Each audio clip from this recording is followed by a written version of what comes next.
My name is Lavanya Gaur. I have secured All India Rank 57 in UPSC CSE 2024 and this was my fourth attempt. एकदम से जो वो झटका लगता है, मतलब I thought that I overestimated myself and underestimated UPSC. UPSC हमसे पूछना क्या चाह रहा है, उसके अकॉर्डिंग हमें पढ़ाई करनी है, because otherwise there is everything under the sun which you have to prepare for. Company में एक बार रिजाइन देके वापस दिया था because I was not mentally prepared that I have to go back to home set for 8 to 10 hours इन isolation and study. 16-18 घंटे is a myth. हम इंसान हैं, हम मशीनों की तरह नहीं पढ़ सकते हैं. एग्जामिनर जो है वो आपकी कॉपी वर्टिकल पढ़ते हैं, तो अगर पॉइंट्स में लिखे होंगे with underlining the important words तो वो आपकी विजिबिलिटी बढ़ा देता है आंसर्स की.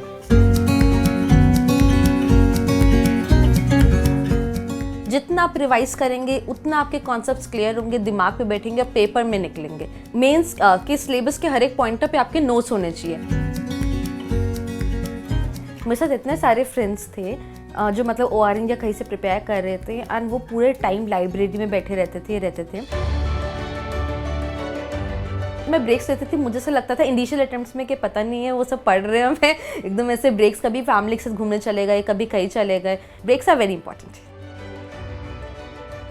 आई गेस हर एक 3 दिन बाद ऐसा लगता था कि अब क्या कर रहे हैं, मतलब कुछ आगे पता नहीं है, होगा नहीं होगा, प्रीलिम्स होगा नहीं होगा, मेंस में कैसा रहेगा. कि तेरे गिरने में तेरी हार नहीं, तू इंसान है अवतार नहीं, तू गिर उठ बैठ चल और फिर दौड़, क्योंकि जीवन एक संक्षिप्त है जिसका कोई सार नहीं.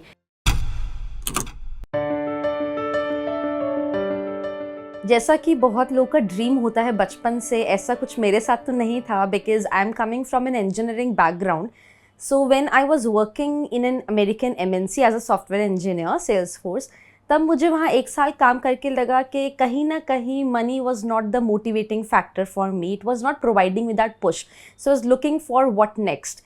And I think that as a person, I love to interact with people, understand their perspectives, their problems, or anything that they have, their ideas, and to pitch in my ideas in that, so that, if at all my ideas or the knowledge that I've acquired over the years can help anyone, even one person, it would provide a lot of satisfaction. So this was the main factor, and apart from that, I have my family background. They are in government service, especially my father and my बुआ जी. So they inspired me a lot, and कहीं ना कहीं उनका भी dream था कि मैं एक बार civil services की preparation करूँ. So maybe my motivation and their dream, they coincided, and that's where I shifted towards UPSC.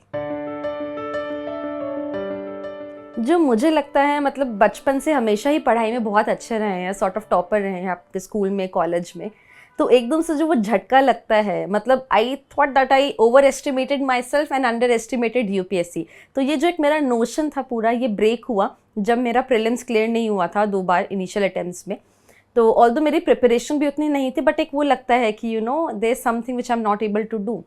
तो कहीं ना कहीं आपको कॉन्फिडेंस वो थोड़ा हिला देता है और वो आपकी मेंटल हेल्थ को भी इफेक्ट करता है. और फिर उसकी वजह से जो मैंने अपने 3rd अटेम्प्ट में जो मैंने एक्चुअल में पढ़ के दिया था, पर कहीं ना कहीं वो एक सोशल प्रेशर होता है, एक बैगेज होता है कि पिछले 2 अटेम्प्ट्स में मुझे पता है कि मैंने पढ़ के नहीं दिया है, but there is a society around us, and specially when you are preparing for UPSC.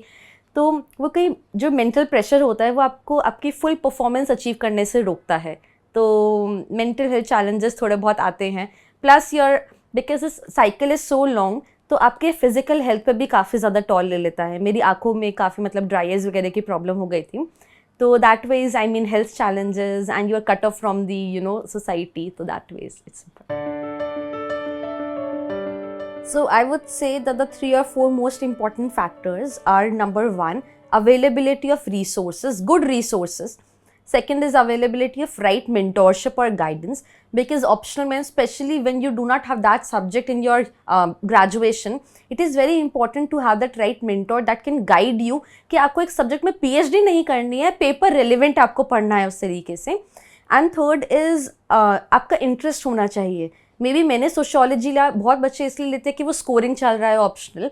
Scoring is also a factor, but other thing is that आपका इंटरेस्ट ही नहीं है सोसाइटी, मतलब इतना ज़्यादा वो पढ़ने में, मे बी आपका PSIR पॉलिटिकल साइंस आपको इंटरेस्ट हो, जोग्राफी आपको इंटरेस्ट करता हो, तो आपको इंटरेस्ट भी देखना चाहिए. एंड फोर्थ आई वुड से is the overlapping of your optional syllabus with your general studies syllabus. For example, in sociology, जो मेरे बहुत सारे टॉपिक्स थे वो मुझे across GS 1, 2, 3, 4, even in ethics they have helped a lot in essay. तो वो मुझे काफ़ी मतलब लगता है कि एक पेपर ओरिएंटेड स्ट्रैटेजी होनी चाहिए आपके ऑप्शनल की. पहले मैं क्लियर करना चाहूँगी कि 16-18 घंटे इज़ अ मिथ. हम इंसान हैं, हम मशीनों की तरह नहीं पढ़ सकते हैं. तो आपको इसमें एग्जाम में कंसिस्टेंसी रखना बहुत इंपॉर्टेंट है. तो normal days you have to, if you studying for 6 to 8 hours quality time, मतलब अगर आप 9-10 घंटे बैठेंगे तो वो 6 से 8 घंटे निकलता है. तो I am talking about quality time.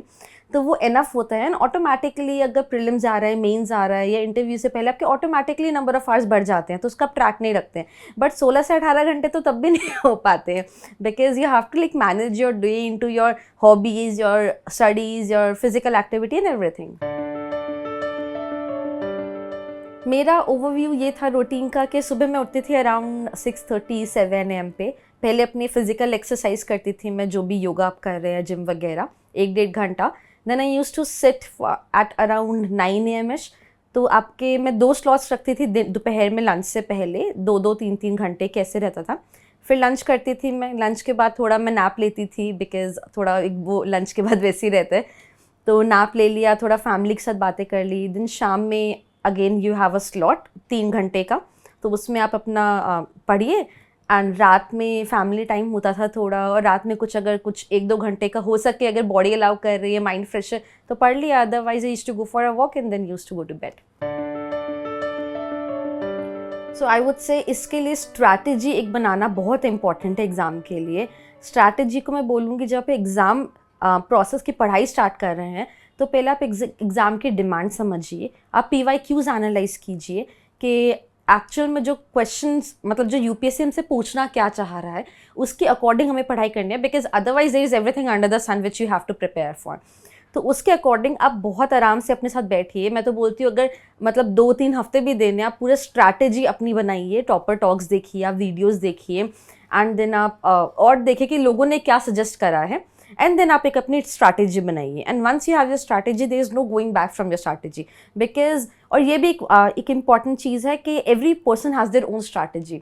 आप 1000 टॉपर्स है तो 1000 स्ट्रैटेजीज होंगी. So you have to find what works best for you. For example, in my journey मेरे को लगता था प्रीलिम्स के लिए नोट्स, हैंड रिटन नोट्स बनाना is not the most efficient way. So I didn't make handwritten notes. Maybe किसी को hand written notes बना के ही याद हो रहा है. So this depends on what is suiting you.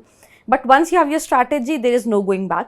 तो रिसोर्सेज, जैसे कि आपने बोला, बेसिक NCERTs तो आपको हर एक सब्जेक्ट की करनी ही होती है. दे आर मस्ट, बिकॉज आपका फाउंडेशन बहुत क्लियर कर देती है. NCERT में बहुत ही लूसिड और सिंपल तरीके से चीज़ों को समझाया हुआ है.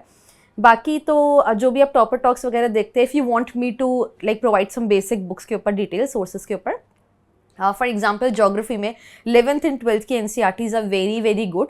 एंड उसके साथ you can complement with YouTube पे बहुत सारे, जैसे आपको फॉर एग्जांपल मानसून का टॉपिक समझ नहीं आ रहा है, साइक्लोन का, तो आप सर्च करिए यूट्यूब पे साइक्लोन UPSC. सुदर्शन सर हैं या रतंजलि मैम हैं, उनके आप वीडियोस देख सकते हैं, बहुत ही अच्छे तरीके से समझाया हुआ है. साइंस एंड टेक में फॉर एग्जांपल mRNA बहुत बीच में न्यूज़ में था, क्वेश्चंस भी आए थे. तो ये सर्च ऑन यूट्यूब के mRNA वैक्सीन. एक तो आप न्यूज़पेपर से तो पढ़ते ही हैं, उसमें काफ़ी अच्छा एक इंडियन एक्सप्रेस में एक्सप्लेन सेक्शन आता है, तो काफ़ी लूसिड वे में और ईजी वे में चीज़ों को समझा देता है. Apart from that animated videos आप देख सकते हैं. पॉलिटी में लक्ष्मीकांत तो हम सभी पढ़ते हैं, उसके साथ you can supplement it with your bare act, जो कॉन्स्टिट्यूशन का एक्ट होता है. आपका इकोनॉमी में आई रेफर्ड टू मृणाल सर के नोट्स बहुत ही, क्योंकि मेरा इकोनॉमिक्स का कोई बैकग्राउंड नहीं था, तो उन्होंने फाउंडेशन और कॉन्सेप्ट्स बहुत क्लियर कर दिए थे. And then in my optional I referred to some online coaching के नोट्स हो गए थे. बेसिक बुक्स होती है जैसे नितिन सांगवान सर के एसेंशियल सोशियोलॉजी, टेस्ट सीरीज़ देते हैं, वहाँ से आप सप्लीमेंट कर सकते हैं. तो एक बेसिक सी स्ट्रैटेजी होनी चाहिए.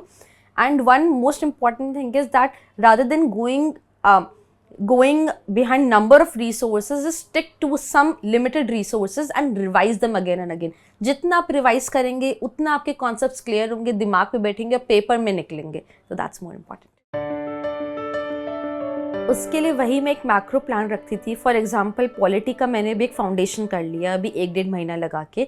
उसके बाद मेरे मैक्रो प्लान्स में रहता था कि अब इस पॉलिटी को मेरे को 1.5-2 महीने बाद दोबारा से रिवाइज़ करना है। बीच में कोई और सब्जेक्ट करती थी जो पहली बार कर रही थी मैं, तो आपका 1.5-2 महीने बाद आप रिवाइज़ करेंगे तो उतना टाइम नहीं लगता है रिवाइज़ करने में। एंड प्लस फर्स्ट टाइम आप रिवाइज़ कर रहे हैं तो आप पेंसिल से अंडरलाइन करेंगे, सेकंड टाइम आप पेन यूज़ करेंगे, मे बी ब्लू और red pen depending upon how important that topic is. Third time आप रिवाइज़ करेंगे तो आप हाईलाइटर यूज़ करेंगे। तो वो चीज़ें ना इवेंचुअली जब आप रिवाइज़ करते हैं तो आपको पता लग जाता है what is more important, which is demanding more focus of yours, and वो आपको चीज़ें दिमाग में बैठने लगती हैं। तो उसका लिए एक मैक्रो प्लान है कि आज पॉलिटी करी, अभी 2 महीने बाद दोबारा रिवाइज़ करनी है। देन उसके साथ आप पढ़ तो रहे हैं, आप टेस्ट लगाइए, प्रीलिम्स की आप टेस्ट सीरीज लगाइए, मेंस के आप आंसर्स लिखिए कि आपको पता लगेगा कि एक्चुअल में जो आपने पढ़ा है और जो आउटपुट निकल रहा है क्या आपको वो चीज़ें मैच कर रही हैं उस चीज़ में। And then apart from that तो एक माइक्रो प्लान होता था, मतलब मैक्रो ये हो गया, फिर माइक्रो में कि डेली मुझे क्या क्या करना है, कि पॉलिटी के मुझे लेट्स सपोज 3 चैप्टर्स कंप्लीट करने हैं, कल ये करना है तो, और उसके फिर टेस्ट लगाइए, कुछ क्वेश्चंस लगाइए। न्यूज़ में है तो उसे सप्लीमेंट कीजिए। जैसे न्यूज़ में फॉर एग्जांपल इंडियन एक्सप्रेस में गवर्नर बहुत न्यूज़ में बीच में थे, तो उस पर कोई आर्टिकल आते हैं तो उसको एक बार जब आप न्यूज़ में पढ़ रहे हैं वहाँ से भी रिवाइज होता है। आप अपना जो बेसिक बुक्स है, लक्ष्मीकांत हो गया या कॉन्स्टिट्यूशन हो गया, उससे जाके देख लीजिए एक बार आर्टिकल्स, तो वैसे आपका साइमल्टेनियस रिविजन चलता रहता है। नोट मेकिंग में आई वुड से कि प्रीलिम्स के लिए तो मैंने नोट सारे ऑनलाइन बनाए थे। So basically there are 2 divisions, online note making and offline handwritten notes making. Prelims के लिए I thought there is lot of information that is asked in paper and we have to go through a lot of information. तो उसके लिए handwritten notes was not the most efficient way. So I used Evernote and OneNote for prelims notes. तो उसमें I used to read Indian Express daily. तो उसमें जो important topics हैं, जैसे इन्वायरमेंट के भी कॉप हुई, कॉन्फ्रेंस ऑफ पार्टीज़ या कुछ भी इंपॉर्टेंट हो रहा है, use to write it down Evernote पे कि ये टॉपिक्स इंपॉर्टेंट हैं। तो जब मैं जैसे प्रीलिम्स का पढ़ रही होती थी तो मैं ये देख लेती कि ये टॉपिक्स के मेरे सारे डायमेंशंस कवर्ड हैं नहीं, in sync with what was asked in PYQs. PYQs are very very important, that will help you in note making, because notes आपके क्रिस्प होने चाहिए। अगर नोट्स ही आपके एक बुक की तरह होंगे तो वो नोट्स नहीं है बेसिकली, वो तो अपनी कॉपी पेस्ट कर दिया। तो PYQ से पता लग जाता था एनालिसिस करके प्रीलिम्स एंड मेंस का कि ये इन थीम्स पे ज़्यादा क्वेश्चंस पूछे जा रहे हैं। तो जब मैं नोट बनाती थी तो उन्हीं थीम्स को मतलब मैं दिमाग में रख के मैं नोट बनाती थी। तो प्रीलिम्स के मैंने वन नोट पे ऐसे बनाए। Then for mains obviously optional सारे हैंड रिटन नोट्स थे। पहले एक फर्स्ट आइट्रेशन बनाई, फिर उसके बाद कहीं से कोई टेस्ट सीरीज करा या कुछ करा, वैल्यू एडिशन हो गया तो उधर ही जाके लिख दिया। बट मेंस के रिविजन करने, मतलब मेंस एक्चुअल मेंस के लिए रिवाइज करने से पहले रिवाइज करने के लिए मैंने शॉर्ट नोट्स बना लिए थे। तो वो आपका पूरा जो, जैसे फॉर एग्जाम्पल सोशियोलॉजी का पेपर 1 वो पूरा आपका 25-30 पेजेस में खत्म, ऐसे पेपर 2 भी 20-25 पेजेस में खत्म, बिकॉज आपको रिविजन करने में बहुत आसान हो जाता है। उसमें नोट्स में मैं फ्लो चार्ट्स यूज़ करती थी। आप पूरा पूरा नहीं लिखे नोट्स में, फ्लो चार्ट्स यूज़ कर लीजिए, डायग्राम्स यूज़ कर लीजिए, कुछ stroke diagram, hub and spoke diagram होते हैं वो यूज़ कर लीजिए, ऐसे आपका एफिशिएंट रिकॉलिंग हो जाए उन चीज़ों की जो स्मार्ट नोट्स होते हैं। तो ये रहता था नोट्स में।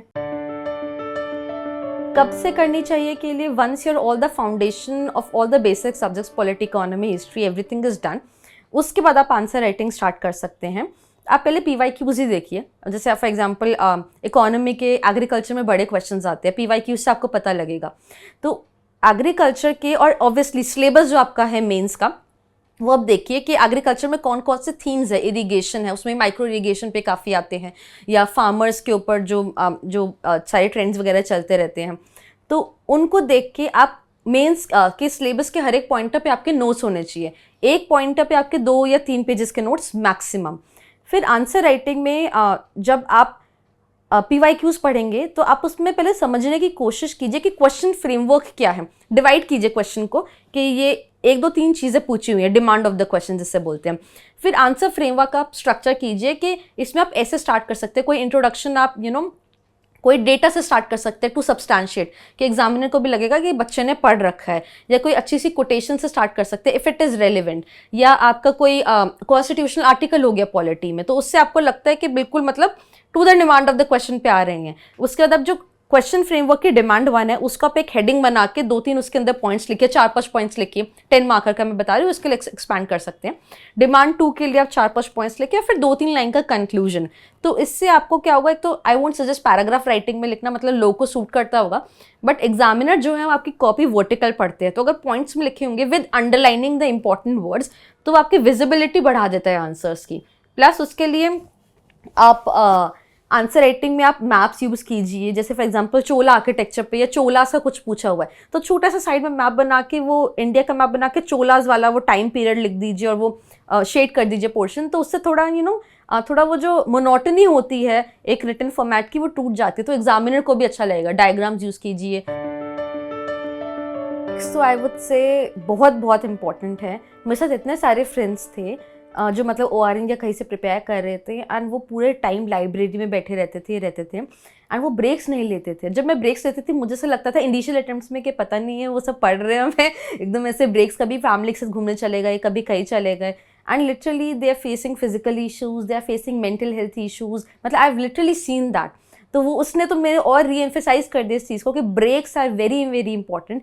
We need, because this exam is so demanding that when you are sitting for that 6 to 8 hours your like 100% concentration is in your subjects, and उस कॉन्सेंट्रेशन को लाने के लिए आपको एक रिजुविनेटेड माइंड होना, एक रिफ्रेश माइंड होना बहुत ज़रूरी है। तो मैं तो ब्रेक्स हर दिन में भी मेरे रहते थे कि मेरा फैमिली टाइम होता था, आप मेडिटेशन कर रहे हो, कुछ गेम में आप खेल लिए, भाई वगैरह के साथ आप मूवीज़ वगैरह देखने चले गए। तो हर हफ्ते मैं संडे को यूजुअली आधा दिन रखती थी, कभी कभार एक भी हो जाता था डिपेंडिंग अपॉन के एग्जाम कितना पास है कितना दूर है। फैमिली ट्रिप कभी हो गई 2-3 दिन की, कहीं चले गए आसपास, तो वो उसके अकॉर्डिंग फिर मैं एडजस्ट कर लेती थी अपना। तो breaks are very very important. तो महीने में आई वुड सजेस्ट आप डेली भी रखिए।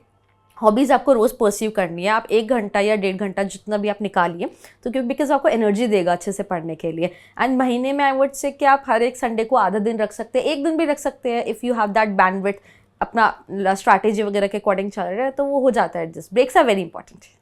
जी मेरी भी थी 23 अटेम्प्ट में, जब मेरा नहीं हुआ था मुझे ऐसा लगता था मैंने भी ब्रेक लिया, तो उसके बाद मैं बड़े मतलब बाकी लोग इतना पढ़ रहे हैं मैं बिल्कुल पढ़ी नहीं। तो वो उसमें 2 चीज़ें, एक तो ब्रेक आपका जो उसका पर्पस था वो नहीं हो पा रहा है क्योंकि आपका दिमाग कहीं और ही है, तो या तो आप इससे अच्छा ब्रेक लो ही नहीं, और सेकेंडली आप जब पढ़ाई करने जाओगे you are feeling that pressure कि बैकलॉग हो गया, ये हो गया वो हो गया।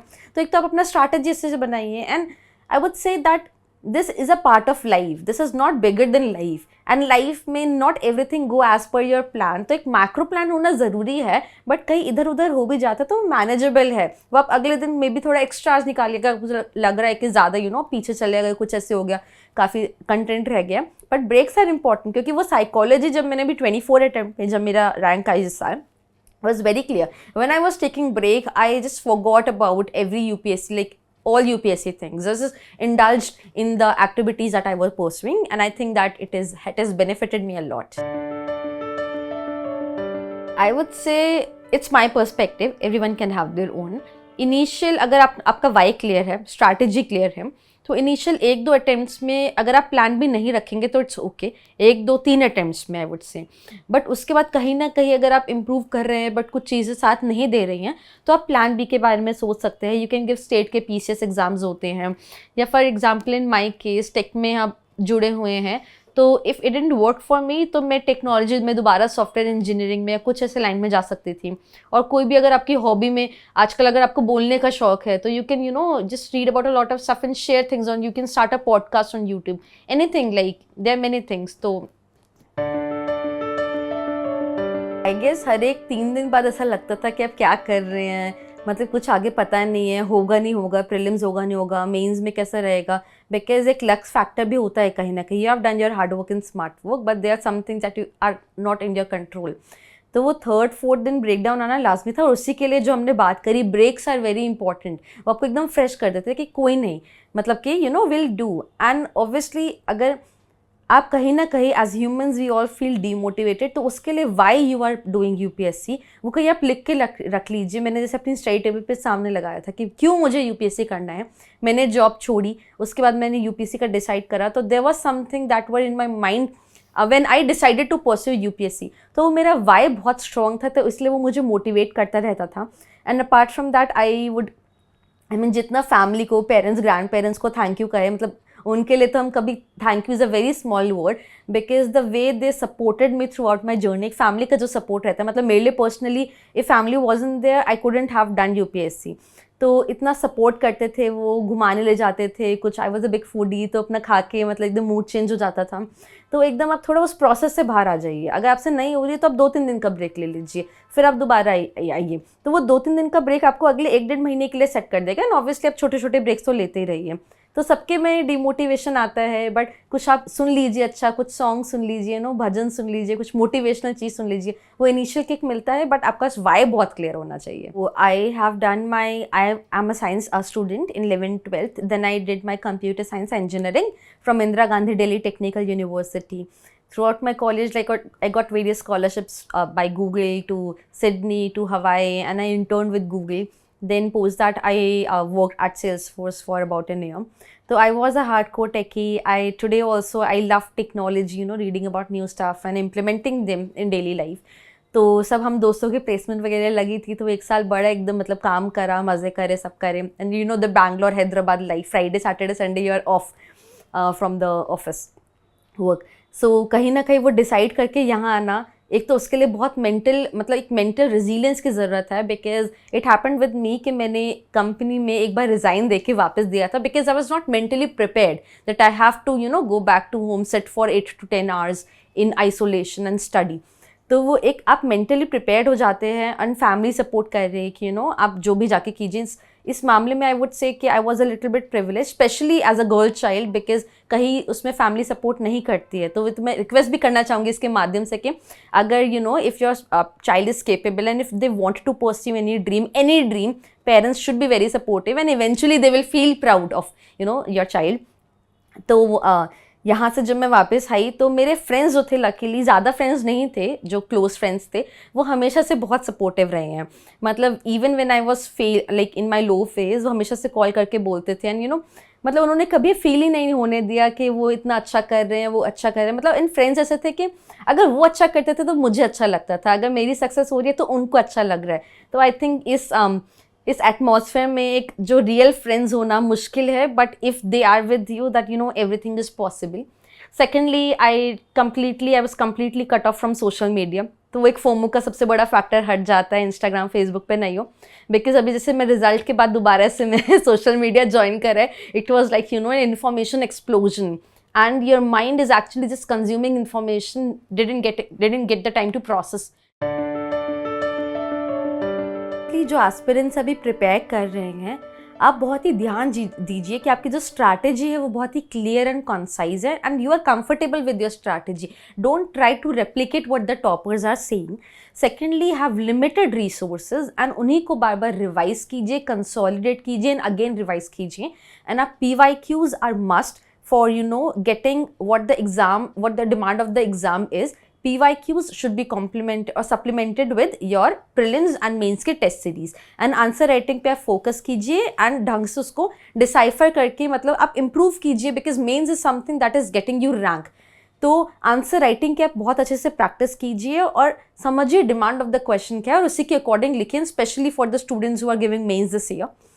Then for the students who are making any exam like UPSC or IIT का जो JEE का होता है और NEET, a matter of life and death, I would like to say them that first of all, don't make any exam larger than life process. अगर आप एक exam को अपनी लाइफ से ऊपर पेडिस्टल पर रख देते हैं ना, तो कहीं ना कहीं जो मेरा एक्सपीरियंस है वो चीज़ अचीव करना मुश्किल हो जाता है. I mean, and there is a difference. If this is my goal, if I want to do UPSC, so I am I'm having a positive outlook towards it. कि ठीक है, I am giving my 100%. If things didn't work out that way, it's okay. I will do something else. And secondly, I think that पूरी life इतनी बड़ी होती है ना. एक मेरे सर एक बात कहते थे कि लाइफ का टॉपर हर 7 साल में बदलता है. ज़रूरी नहीं इस एग्ज़ाम का जो टॉपर हो वो लाइफ में भी टॉप करे, और ऐसे बहुत सारे केसेस हमने सुने हैं. तो इट्स वेरी इंपॉर्टेंट कि लाइफ में आप खुश रहें. खुश रहना सबसे इम्पॉर्टेंट है.